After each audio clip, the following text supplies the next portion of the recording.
আচ্ছা, সবাই একটু দেখি আমাদের ইন্টার যে ফার্স্ট ইয়ারে ম্যাট্রিক্স যে অধ্যায়টা আছে 1-এর এ, এখানে 4-এর 2 নাম্বার যে ম্যাথটি রয়েছে রোমান সংখ্যা, সেই ম্যাথটি ইনশাল্লাহ আমরা এখন সমাধান করতেছি। খুবই ইম্পর্টেন্ট একটা ম্যাথ, এটা বিগত সালে অনেকবার তোমাদের পরীক্ষায় চলে আসছে। তো আমরা একটু দেখব, যেহেতু এর মান দেওয়া আছে আমাদের a² + 2a - 11 i2 = 0, এটা প্রমাণ করতে হবে। ঠিক আছে, তো এটা প্রমাণ করার আগে আমরা অতএব দিয়ে a² এর মানটা বের করে নেব। তাহলে আমরা জানি a × a মানে কি a²। হ্যাঁ, আমরা a × a = কি লিখতে পারি a²।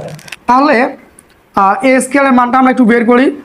1 2 4 - 3, আবার 1 2 4 - 3। তার মানে এর মানটা আমি কয়বার লিখলাম? 2 বার লিখলাম। হ্যাঁ, এটাকে এখন গুণ করব। গুণনের সম্পর্ক অবশ্যই তোমরা জানো। সারির এখানে সারি কয়টা রে? 2টা, কলামও 2টা। তার মানে আমাদের গুণ করে 2টা সারি 2টা কলাম আসবে। হ্যাঁ, তো প্রথম উপাদানের সাথে প্রথম উপাদান, দ্বিতীয় উপাদানের সাথে দ্বিতীয় উপাদান, এবং প্লাস হচ্ছে মাঝে প্লাস সম্পর্ক।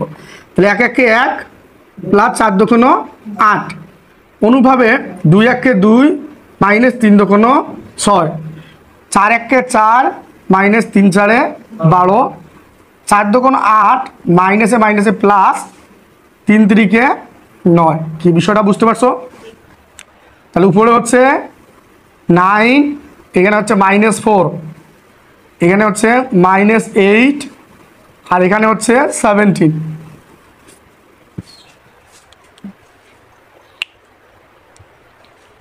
তো আমরা a² যখন পেয়ে গেলাম, তাহলে আমাদের প্রদত্ত যে রাশিটা লেফট হ্যান্ড সাইড আছে সেটা লিখবো। এইটা = 0 ম্যাট্রিক্স। আমাদের যে ম্যাট্রিক্সের মান 0 তাকে 0 ম্যাট্রিক্স বলে, আমাদের 0 নিয়ে আসতে হবে। তাহলে আমরা সবাই একটু দেখি,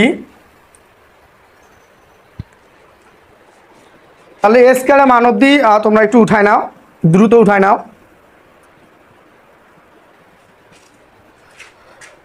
এখন আমি অতএব দিয়ে সম্পূর্ণ প্রশ্নটি উঠবো। হ্যাঁ, 2a বের করলে হবে, অথবা স্কলার গুণনের সময় 2 দিয়ে জাস্ট গুণ করলে হবে। আচ্ছা, যদি তুমি নিতে চাও নিতে পারো। তাহলে 2a বের করে নেই। 2 × এর মানটা তো আমাদের জানা আছে 1 2 4 - 3। তাহলে গুণ করে দাও। তাহলে আমরা পাইলাম 2 1 2 -2 + 2 2 4, আবার 4 2 8 - 3 2 6। গুণ করে নেওয়াটা ভালো, তবে যেগুলা তোমার টপিক আসবে সবগুলো অতএব দিয়ে বের করে নিবা। ঠিক আছে, তাহলে ওই যে 11 i2 ওইটাও বের করে নেই। কি কও? তাহলে 11 i2 এটাও বের করে নেই। তাহলে 11 × i2 এর মানটা কি? যে 1 0 0 1, অভেদক বা আইডেন্টিফাই ম্যাট্রিক্স। হ্যাঁ, প্রধান কর্ণের বা মুখ্য কর্ণের উপাদানগুলো 1, অন্যথায় সব উপাদান হচ্ছে 0, তাকে আইডেন্টিফাই ম্যাট্রিক্স বা অভেদক ম্যাট্রিক্স বলে। তো এটা হচ্ছে 11 0 0 11। হ্যাঁ, এখন দেখো আমরা যে লেফট হ্যান্ড সাইডটা পাইছিলাম সেই লেফট হ্যান্ড সাইডে মানটা বসাবো। তাহলে লেফট সাইড কি আছে? a² - 2a, a² + 2a - 11 i2। হ্যাঁ, এইটা = কি আনতে হবে? 0 আনতে হবে। তাহলে a² এর মানটা কি পাইছিলাম? a² এর মানটা পাইছিলাম 9 - 4 - 8 17। ঠিক আছে, তাহলে 2 এর মানটা হচ্ছে কত? প্লাস আছে, প্লাস, এই যে প্লাস, তার জন্য 2 4 8 - 6। হ্যাঁ, -6। এখন তার সাথে মাইনাসে মাইনাস, এই যে 11 i2 যে মানটা আমরা পাইছি সেটা বসাই দেবো 0। হ্যাঁ, বুঝতে পারছো বিষয়টা? এটা এখন মিশাই দেবো। এখন রাইট সাইড আমাদের কি আনতে হবে? রাইট সাইড আমাদের 0 আনতে হবে। তো যে যোগের সম্পর্ক তোমাদের প্রথম দিনেই আমি ক্লাসে যোগ শিখাইছি, অনেক সহজ কিন্তু যোগ। হ্যাঁ, আর প্রথমটা এর প্রথমটা আমাদের এটা ক্যালকুলেশন করবো। তাহলে +2 আর হলো -11। হ্যাঁ, আবার এখানে দ্বিতীয়টা দ্বিতীয় জায়গায় বসতে হবে।